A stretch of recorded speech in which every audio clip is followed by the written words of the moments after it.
bad tie game after everything that's happened.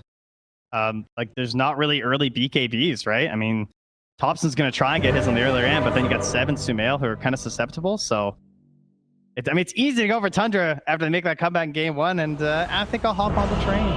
All right. Thank you. Using Snaking, undefeated Mirana.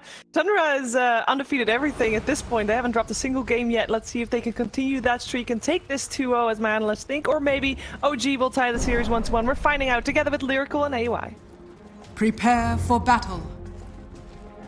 Thank you so much again, Shiver. And yes, Aoi, we're into this game number 2. You said at the beginning that if Tundra found a way to win it, you thought it was going to go to the 3-0 series. Do you still stand by that? Were there things that you saw from OG that sort of gave you some hope going into this game number 2? And what do you think of the draft? I think Tundra's favored in this draft. I think if the teams play the same as they did game 1, actually, I'm not sure, because OG, they played really well for the first half of last game. My same was like, I mean, if they play the same with that type of draft and they can win from that type of draft disadvantage, I feel like they're so strongly favored that they're going to 3-0 them the series. I don't know though. This game, the Anti-Mage pick was actually really good. I was thinking of like PL, but then you're picking PL into Timbersaw. Enchantress Anti-Mage should actually win this lane, I think, as long as Enchantress buys enough souls for the Anti-Mage. And I feel like 3-3 is going to have such a good game this series. People think that Timbersaw counters Tidehunter, and he does to a certain extent, but just because of how Kraken Shell works, the Whirling Death is not as effective against Tidehunter as he is against other strength heroes. So I think they have that going for them. The other thing about that too is the game gets later, obviously. Tidehunter, like Refresher, Ravage is just so insanely good, and you can see he's doing the same thing. So this is the build now. If you see a Tidehunter in your pubs with no items, either be really afraid, or this dude like knows the Helm of the Dominator build and is about to kill with it. So you know, keep your eyes out for that one for sure. But yeah, the starting here, the Anti-Mage, a hero that I feel like we've seen a little bit in these qualifiers. So you think it's just like the mixture of the laning stage, the matchup against the Terrorblade? Is there anything that he needs to be particularly worried about on Skitter? Terrorblade is supposed to be an Anti-Mage counter. You get that reflection and mana burns him. You have really high armor, and Anti-Mage just has like the most pathetic stacking in the game, so you can hit him really hard in fights. But the thing about Anti-Mage this game is I think the lane versus Timbersaw is quite solid. Like, you just mana burn down Timbersaw, and he's a really good mana void target for you later. Offline Timbersaw, if he doesn't have a good lane, he can't get to like Bloodstone and stuff. He has to go some stable tanky items, which means that his mana pool is always going to be relatively low.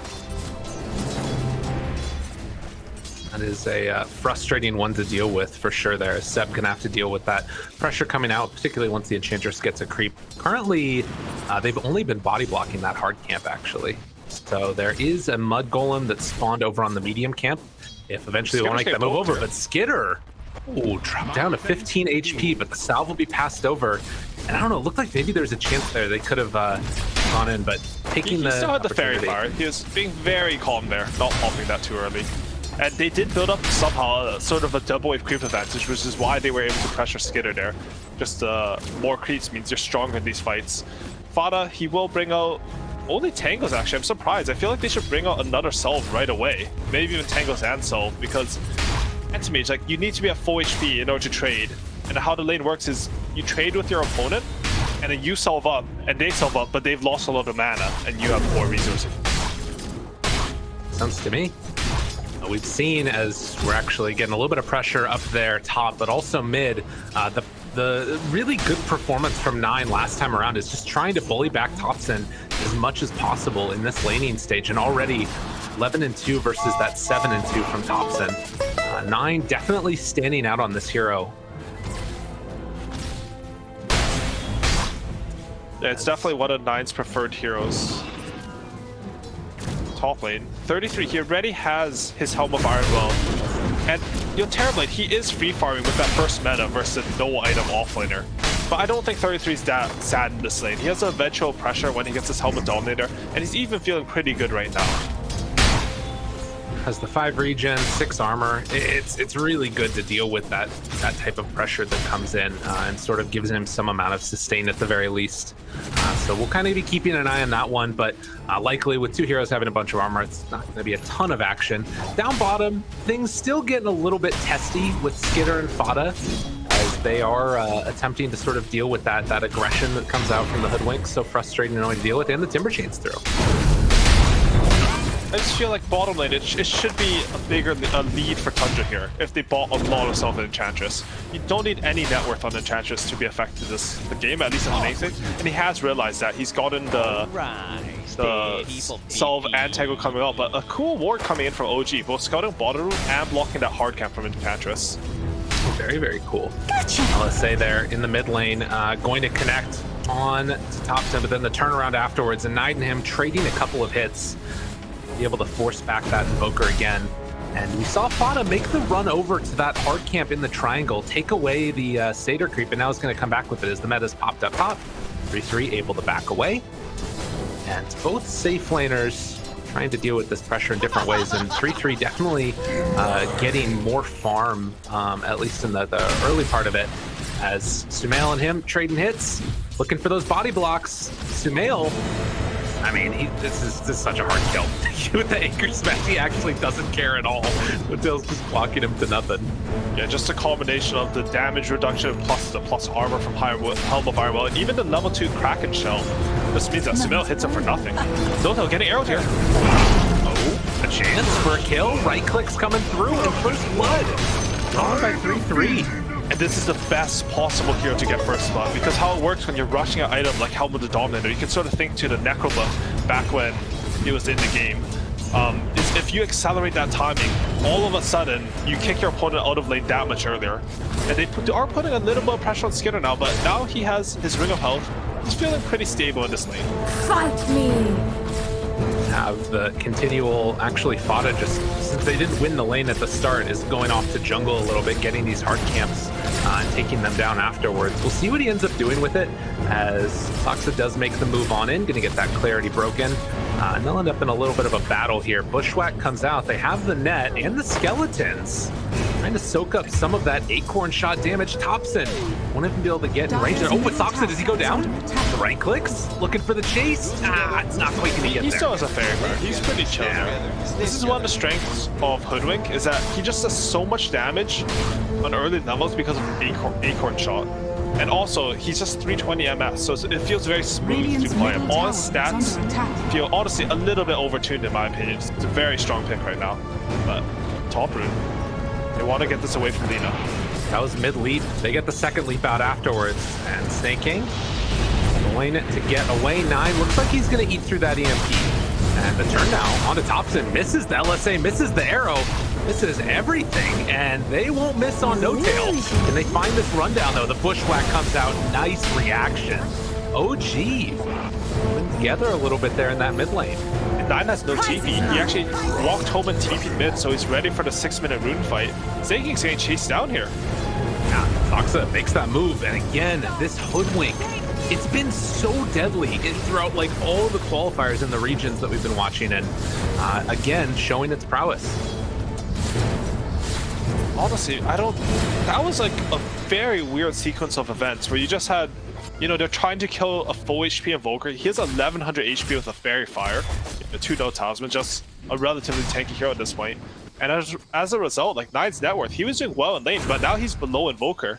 You can sort of see why Invoker is counterpicked to pick against Lina, because you have high regen, you burn his mana with the EMP as he's doing now, and Cold Snap is a great tool against him. And the Bushwhack, long range, trying to bring down 9. The right click's coming through the urn. Is it going to be enough? LSA, but dead. Soxa attempting to escape, and as a Fairy Fire, he's fine too. Lina, after such a good early game, just getting wrecked. And the person making all these moves is Soxa. He is absolutely carrying OG through this early game.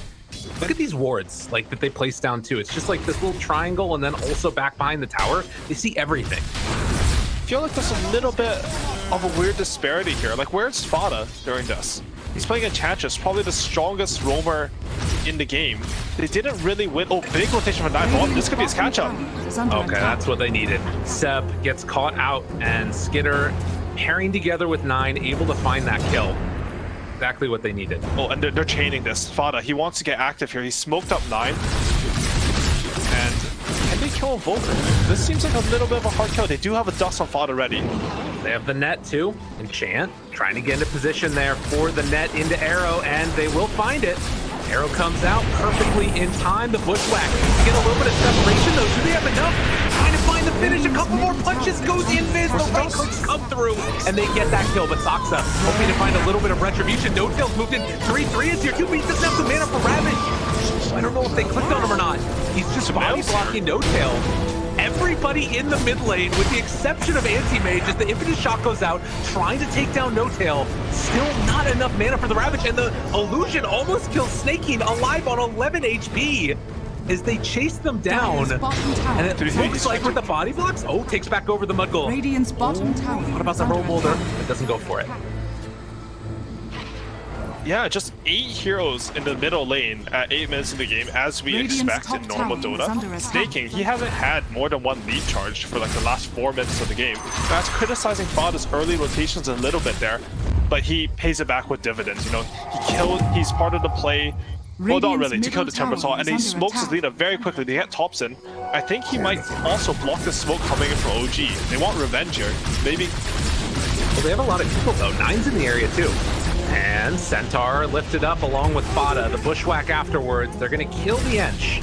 And Skitter realizing as to get a little bit spicy. Oh, the turn. A chance. They have the hook stomp afterwards. Can't connect on the Seb. Able to Timber chain through. So a trade there of both supports each other's lives, but it's going to be Seb that's able to try and put the pressure on. But a good play here with the Helm of the Dominator creep, which is going to be keeping the creep wave off of the tower on the bottom side. Or that's an Ench creep. The Helm creep is at top. There are so many. Just a lot of Ghost Push coming off for Enchantress and Tidehunter with this build. They really want to kick No Tail to the top. You cannot let the enemy 5 or 4 just sit in this lane, and the Helm creep is going to scout them out here. They have a stun to Arrow maybe? Good impale. Able to interrupt. So he is going to stay up there. Tundra going to try and keep that pressure on now, and the mana burn. So annoying to deal with as this Tidehunter does have a Soul Ring, but they are going to mount this pressure here. Nobody else showing up at the moment. Meanwhile, SumaiL, he pops meta, takes a free bottom tower, he's chilling. You know, Seb had a pretty good lane, and now Seb's just going to come top and defend this tower. This is a huge map control move from OG. If you can ever take the enemy safely tower and defend your own, it just creates this a lot of disparity in the map, like the map, I don't know, map control? Yeah. Yeah. And now Terrorblade, he's just going to farm all of this area. Meanwhile, Anti-Mage, he's sort of stuck farming waves as they push into him. He can't really go top against Timber Saw. Ooh, Laguna Blade thrown out a little bit wild. 3-3 again, not quite there with the mana. No Tail chasing down 9, trying to find that kill. They buy back. This is double Centaurs as well. The Ravage will come out. They connect now onto Thompson. Tries to get in range. Hoof stomp number 1. Hoof stomp number 2. No, the Bushwhack. Interrupt, but hoof stomp number 2 comes out afterwards. Arrow gonna connect, but Seb able to block it. Thompson still living through it. They take down Fada, and 3-3 just has to back. Radiant's top tower. 9 couldn't stay strong in that mid lane. And they end up punishing OG, looking good and Snaking. He just came back to life. Brought down again. 9 hoping to find something, but he's already used his Laguna Blade here. They will kill the creep wave, but Seb, not deterred, is going to stand there and tank it. A little bit of space for Skitter there, but OG, they're just running them over. That was the Ravage expended, Laguna Blade. Even the first Pottermill is a very valuable ultimate, and they got nothing there. Sort of, you know, Snaking, he bought back, by the way, and he just dies back instantly. It's a long respawn. OG, they're getting map control, but the gold, it's still pretty even here. Top tower is under attack. Misses that stomp, but Fada, he's going to get the Arcane Rune. Able to dodge away from the Bushwhack, but I don't know if he's going to be dodging away from this one. As Thompson finds the last touch there. These supports just get hurt. One for him. And 3-3 dies. Also, OG. All across the map, they're connecting with these kills, making the right plays. And again, it is space for the Anti-Mage, but it's Anti-Mage trying to get in towards that Battle Fury, and it's feeling like it's going to take Skitter a while. I don't know if he's going to be able to stand against the Terrorblade timing. Like, honestly, at this point, I'm already thinking about like how the high ground defense goes for Tundra, because OG, they have a lot of tempo in this game, and they do have the Alacrity Terrorblade. It might not be a high ground defense, but it's the same concept when, you know, you're fighting around these objectives, the tier 2s, tier 1s, and Roshan. I mean, it has to be off like bursting a hero with Ravage Arrow and Lina spells, but it's looking hard, honestly. Anti-Mage, he's not the type of hero that gets an item and puts pressure on your opponent to help you come back from behind. That is not really the game plan there. It feels like if there's going to be moves to be made, it has to be around like 9 and 3-3, doing some big stuff. And you talk about like being able to push this Terrorblade out of lane with the Helm of the Dominator creep. 3-3, they haven't taken that top tower. Do you see the midway for Dire here? 3-3 has stacked up multiple waves with his Helm of the Dominator creep, just so that they could protect mid tower. Oh, whoa. And now there's going to be a triple wave here. Yeah, it's coming in between the tier 1 and tier 2 right now. Okay, so those were actually the top creeps. So they pulled all the top creeps. Down bottom, though, they catch Skitter. Oh, no, they won't get him. Bushwhack afterwards instead. They're going to find Snakey yet again, but will he die? Meanwhile, the Ravage for the turn. Who's he decided to go on? They're trying to kill Thompson. It's ambitious, but is it going to be good enough? No! They can't get him. And now the rundown 9, hoping to escape, but there's nowhere to go. All of OG grouped together and taken down Tundra. What a finish. Look at his move from SumaiL. Instant fight into TP mid. He's going to chase away 3-3 and then hit mid tower. This is the best meta you can ask for. Kills into objectives. Really nicely played there. 3-3 is going to get ran down. Doesn't have anywhere else to go. Seb finds the final touch. And they are just getting stomped in this early going. This did happen last game, and look at top lane. It's true. Anti-Mage, he's trying to catch up. There are like 14 creatures, but OG know this. They're trying, their objective to come here is just to stop him from farming on these creeps. And Skitter does a little do-si-do action, but Seb moving in. Fox is there also. Skitter's just AFK farming. They're clipping the wave on him right now. All he wants to do is hit some creeps, but they won't let it happen. And this creep wave, I mean, it could go the distance. This is going to be a lot of pressure. Tipping 3-3 who started all this mess. Yeah, all of a sudden this wave, it was supposed to give Anti-Mage a ton of farm, but instead it's just, you're just building up a huge wave. Timbersaw, he takes a tower, and now you still have like 12 creeps here to do damage to the tier 2. Yeah, this is problematic right now for Tundra. Do they have... God, they still have a minute until Ravage is back up. It feels so impossible to fight without that. But at the same time, like, you can't just let them take this tier 2, which it feels like they're thinking about it. And yeah, it's already in there. Mana Void. Oh, all right. I like that. Cool, Skitter. That's a good Mana Void. Farming Mana Void. Yeah, but look at Fada. It's 60 minutes in. He's level 5 on Enchantress. 0-6. Now about to be 7. Well, 6-6 there, I meant, but... There you go. Yeah, he's just... Radiant structure. I don't feel like Enchantress really had impact this game. Like, bottom lane, I feel like he had to buy more souls, and then there was like, they got out-roamed on the map, sort of, by a hoodwink. I don't think this is what Tundra's game plan was. Maybe a bit of inexperience on the hero, maybe something happened, like the breakdown of how they talked about the lane was supposed to go, but it just hasn't really worked out for Tundra this game at all. A 3,000 gold lead into the favor of OG. Not insurmountable, but this is the type of lineup from OG with the Terrorblade that can take full advantage when you start to get a little bit of your lead and then just never let go of it. So we'll see what they need to do. Your thoughts for them and like objectives over the next couple of minutes for OG? Do they just sort of keep the pressure on, or oh, wait a minute, 3? I mean, they keep on finding Seb in this series, whether it's the Tidehunter last game or the Timbersaw this game, and it's really difficult to take this hero down. Yeah, he's done a good job in both games, just sort of positioning himself where Tundra wants to farm. And I think the timing for OG, like, the goal here is to prevent the enemy team's net worth from increasing. When you're ahead, it's better to get more ahead by preventing the enemy from farming than just farming more yourself. Because, like, gold disparities mean more, you know? Think about I'm 50k and 15k and you're 10k compared to I'm 25k and you're 20k. The 15k versus 10k is much more compelling.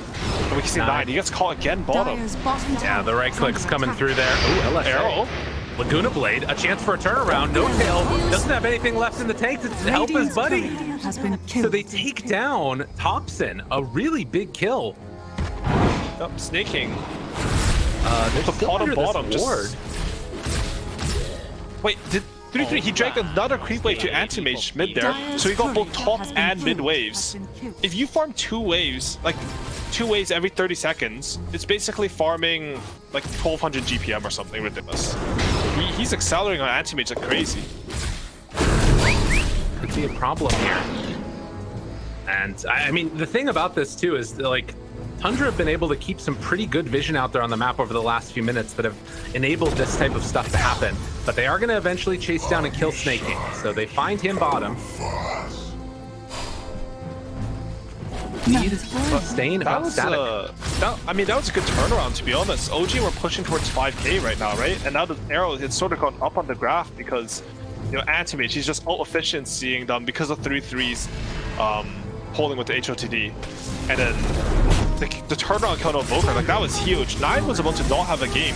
They catch Enchantress, it happens. Just a boy trying to defend his tower. These things are this is the life that they're gonna lead now, it feels like. But yeah, it's definitely the avenue back into this game is all through Skitter. He has to be the one to carry them here. They they scan right where he was. Skitter, the Lina courier goes right by and Thompson. Gonna get caught, but not enough afterwards, actually. Now the bushwhack, Skitter jumping away, trying to escape, has blink back up in a second. Dire's courier For the escape, but he's solo, gets the courier kill actually, but eventually will get brought down by that spirit vessel. So a good catch there by OG.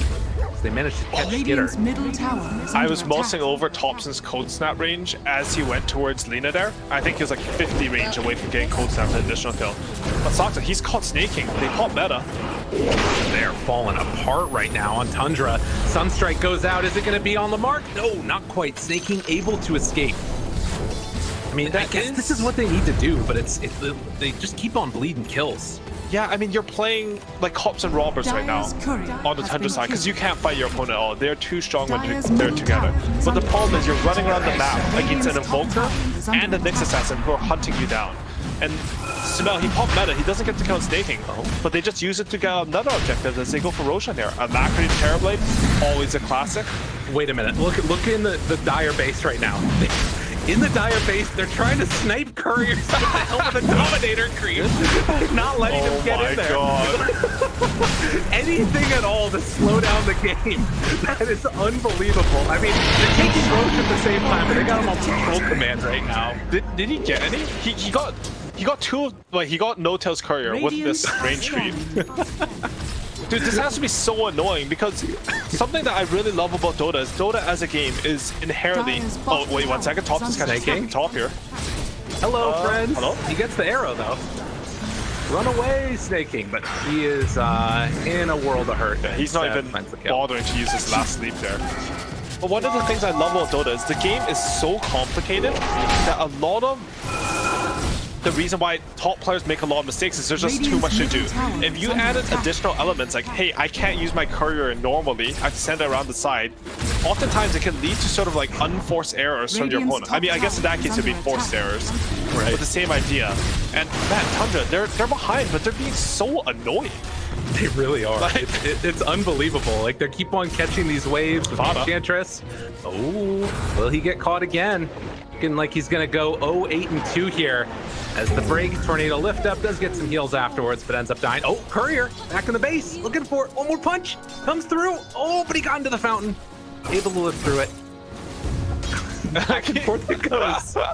Look how the courier has to move. He has to dance on the top side. Who wants to go back to kill a random range creep, right? This is the craziest thing. Do this in your pubs, honestly. This is going to be amazing. God, this is insane levels of creativity coming off the 3-3. It's so cool to see plays like this because, you know, even though they're behind, you can really see like Tundra, they came back 3 times from over 11k gold deficits in this qualifier, despite going 7-0 until maybe this game. And you're really seeing now, like, even when they're behind, they're eking out every advantage. But OG, they don't want Tundra to have that chance. They want to go high ground now. Alacrity on Terrorblade, Metamorphosis with the Arcane Rune. They're looking really strong here. Yeah, you can do the cute plays, but it might not be enough in the end. They do take back over the Terrorblade illusions with that enchant. Yeah, but the tier 3 tower is going down. Seb is up there tanking for him. Arrow does connect. And Fata gonna back out again. Sharpshooter not gonna get on the mark, but Fata gets hit by the Sunstrike. Not enough for the kill. Another courier goes down. No tails this time. But buildings are falling, and that is definitely the bigger objective. They're trying to kill another one. 3-3 out there on the map. They're not even in the base. They're just hunting couriers now. Fata dies. Meanwhile, Skinner just keeps on trying to go for the AFK farm play. They have definitely given up this Rax as they'll take down 9 to boot. In the mid lane, they're trying to pressure this mid tier 1 tower. They just completely gave up that Rax. But they do have another cut of the creep wave here. Terrorblade Illusion getting taken by the Enchantress and then pushing out top lane. Backdoor protection is up. A rare micro mistake from 3-3 because he actually had a creep dragging this top wave and the creep wave just matched the kill. I mean, he did kill, like, he was doing 16 things at the same time, so we should forgive him for this. But they do eventually get the creeps, and without backdoor protection, they're going to take the racks. Honestly, I think they took that through backdoor protection.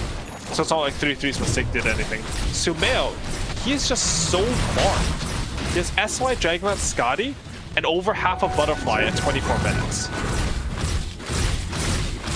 Is impressive and terrifying if you are a Tundra fan or a Tundra player. But SumaiL, definitely the king right now of the net worth and looking to try and find a way to close this out, most likely around that second Roche. Still has the Aegis for another minute. We'll see if they try and do something else in that time period. But smoke up. Oh, 3-3, they do have that Ravage. Although on the Aegis Terrorblade. He said still a minute away. 9 gonna try and slow this down a little bit. A little big wraparound though. 3-3 and Snaking are looking for that back line. Jump forward, finds Fata. 9 gonna pop that Laguna Blade, looking for a jump. They have an opening, pops it right on top of him, killing off that Invoker. Huge kill.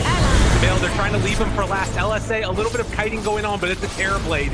He is terrifying. Seb there to protect that TB as he jumps pretty aggressively in there, and the rest of Tundra, they're gonna back out. It was a buyback from Topson. That might be enough for them.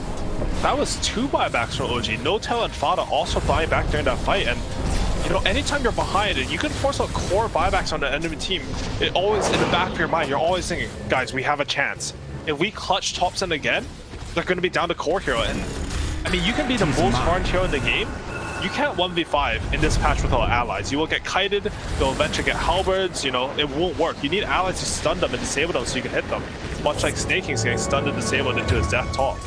And that was, again, just pulling these creep waves. They have Fata taking over illusions, and then they've got Snaking pulling the waves. They got another one as Skitter tries to take that one down towards mid, kills the wave, runs away from SumaiL. They're being unbelievibly annoying in this game on the side of Tundra. Like, I don't think I've seen something like this before in a while. This is giving me the good old Cloud9 vibes, you know? Fata channeling our former team's energy. I'm loving it. I mean, honestly, from my perspective, having played a lot of these games, I think it's very, very low percentage that they win this game. But I thought the exact same thing about game 1, that they pulled it off there. So, I mean, he's just hitting Tidehunter. Yeah, tried to TP out of there, but Nyx was right on top of him. So another catch there by OG. You can see the highest net worth at 25 minutes, 7th highest for him. So having a pretty freaking good game on the Terrorblade, if we do say so ourselves. Definitely the time to do it in the grand finals for a TI spot. Yeah, and this is oh, Skinner, he got caught here. He has no TP. Oh, they also kill Fata. It looks like Skitter's going to be okay. He's backing out of there. Can they pressure this at all, knowing he doesn't have a TP? The thing is, if you don't have your TP, you can't push lanes effectively. Like, just not having a TP takes away a lot of your net worth. Normally, he would like to be at these Ancients, farming his 27-minute items. Hey, OG, look where their wards are. They're ready to deal with the rats, you know? There's no aggressive wards. I mean, they do have one bottom. But they're placing their wards just to deal with what Tundra is trying to do. They do finally, oh, interesting. They do finally have a creep wave mid, but it's dead now. Backdoor protection disabled as up top there's also a wave shoving in. So yeah, the rat-tastic plays are finally going to have to be put on hold for the moment. They're smoked up here. They have Ravage. They want to find Thompson. They know if he has no buyback. They spot him. There's the big jump potential. Do they go for a move? They get the tornado, and Thompson too much on that mark. And the sharpshooter not quite going to connect, but a really good play there by OG to stop that pressure. Round 2, jump forward, Ravage. Comes down, connects on top. Now let's say they bring him down. SumaiL, he gets exploded. He doesn't have buyback either. Dev getting caught now. Can they kill him off? Tundra haven't lost anything. The chase down continuing. Oh, and I think the 3-3 dropped an Ironwood tree to break his Timber Chain. That was really nicely played by Tundra as they explode the Terrorblade. All right. They holy like. Are we getting a repeat? I can't believe they're clawing their way back into this. They bursted a free farm Terrorblade with. Like, what did they just popped their BKB on Lina, and they just killed him. I don't know how to word it otherwise, and all of a sudden, OG, despite being so dominant this game, they might be still up for Golden Age with the momentum. It's swinging. Looking for a quick pick there, maybe getting a little bit grasping at straws for the moment as they tried to blow up Snake King, but it doesn't happen. I feel like we've seen this story before, Owie. Cold snap there, tries to catch onto one. They will get the pullback. Tornado afterwards. Arrow not going to connect. It's only a 3,000 gold lead. I need to know in this game, like, how much gold the Couriers gave them, because it's very possible that these plays are only possible because of like the general net worth that you get from Couriers. Couriers are undervalued in Dota right now. One Courier set can often be the same as like killing a tier 1 tower. Look at the little courier, the little creep heading out on its mission. Thompson. Oh my god, it's still there. It's what is that? All right, take 100 gold. You know, you gave us some with the couriers. We'll give you some back there. But like 100 gold to scout an enemy in their base is worth it, you know? Like, you're never really... The opportunity cost is very low for Tidehunter here. It's just such a beast play because there's so much attention, so much thinking power here. Thompson. Oh. Ooh, he would have to get arrows here to die, though. I think... Ooh, they're setting up on him, though. They want this. Wow. Thompson, though, recognizing the potential there, is going to back out. Moonlight Shadow now, and then the retreat. It's wild, though. All those little plays starting to add up a little bit here for Tundra. But will it be enough? You still have, like you said, this free from Terrorblade. And when he starts punching people, it hurts. Vision, 9.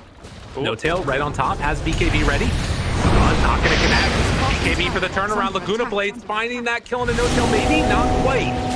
Popping the mech afterwards. Have to be wary. SumaiL doesn't have a BKB. Oh, 3-3. He has Ravage, but they're waiting. Looking for an opening. In some trouble. They get the lift up there. 9 gonna be back home. Fada gonna die, and 3 also goes down. So they don't decide to jump with that Ravage. And now BKB delivered for SumaiL in a moment here, at least. It's on the courier. Roche, how far away? 30 seconds. They don't use any of their big spells on Tundra, so they might potentially still be able to contest this Roche. And meta is going to be down. So despite OG winning, I mean, that was a good fight for OG. Killing 2 heroes there. You do have a little bit of a timing window coming up for Tundra. Maybe if Skitter can split push bottom, force a bad TP, we might see like another miracle happen. Because honestly, Tundra winning team fights in this game is honestly a miracle to me. I mean, look at this. They're just waiting. They know that, like, this is the timing with the Tidehunter dead, that they want to take the Roche. It's going to spawn right now. And no vision in the pit at the moment.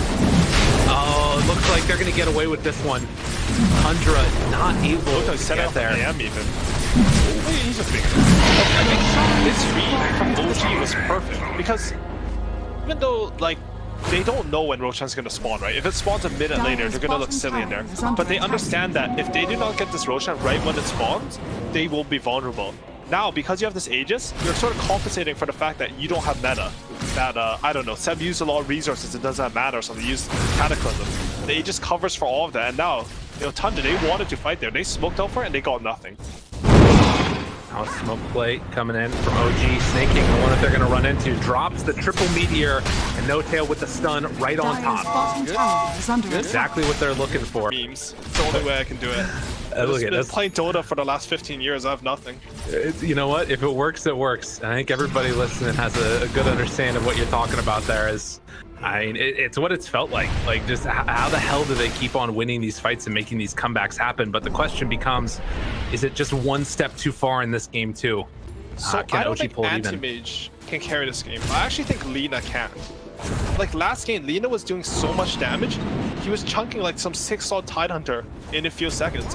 9 just finished his MKB. That's a lot of damage against Terrorblade. It's all against a match. They're going Jump forward, Ravage tries to find it. Blow it, the bomb! Oh! Thompson didn't stand a chance. SumaiL box round 1. Oh, they found the right BKB already. And the chase down, SumaiL doesn't have BKB available. The right click comes through. How is that the fight you take? SumaiL does manage to get out of there, though, it looks like. Thompson with the buyback is there for the help. Wow. What a swing. But the question is, now round 2 of this, you don't have Ravage available. Can OG just brute force this down? They don't have meta. Wait, they do. They do still have meta. okay. They have meta, but they don't have BKB. Is it like the worrisome thing? Some random arrow into Lina spells. Like they're scared right now on OG. They use 2 buybacks. It's really, really scary. Looking for that tornado opening. Finds Spata. Bushwhack now on to 9. He doesn't have his BKB either. They try to take him down. Cataclysm comes out. Able to get away. The Yule Scepter alive on nothing. But Skinner in trouble. Disarm jumps out of there. They lose the range rack. SumaiL now with that alacrity turning onto melee. But they don't want to give this up. SumaiL finds a double kill on the Snaking. Just from downtown finding the punches. They got Laguna Blade back up. How long till BKB? 7 seconds for SumaiL. He needs that little bit of extra time. They're looking for an opening here with an LSA, but they won't be able to find it. OG sensing no Ravage. The BKB comes out in time from SumaiL as the chase down continues. Do they have anything left in the tank? 9 trying to live, but it won't happen. SumaiL with the ultra kill, playing the carry, turning on to these Tier 4 towers. They try and blow up No Tail, not enough in the take from Skinner as they set their sights on a game 3 with the series even. OG, they're gonna run it down, find themselves Skinner, and try and finish this one out in style. No Ravage, no answer. OG, they're tying it up. Skinner tries to find some last gas here for anything at all. 3-3, doesn't have Ravage, gets eventually buried into the ground, stun afterwards onto Skinner. They focus back all of their attention onto the Ancient now, and that is going to be about all she wrote. So they might think about diving the fountain for no GG out on this one. The buyback comes again from Snaking. Arrow out there, but it's not going to happen. We're all tied up.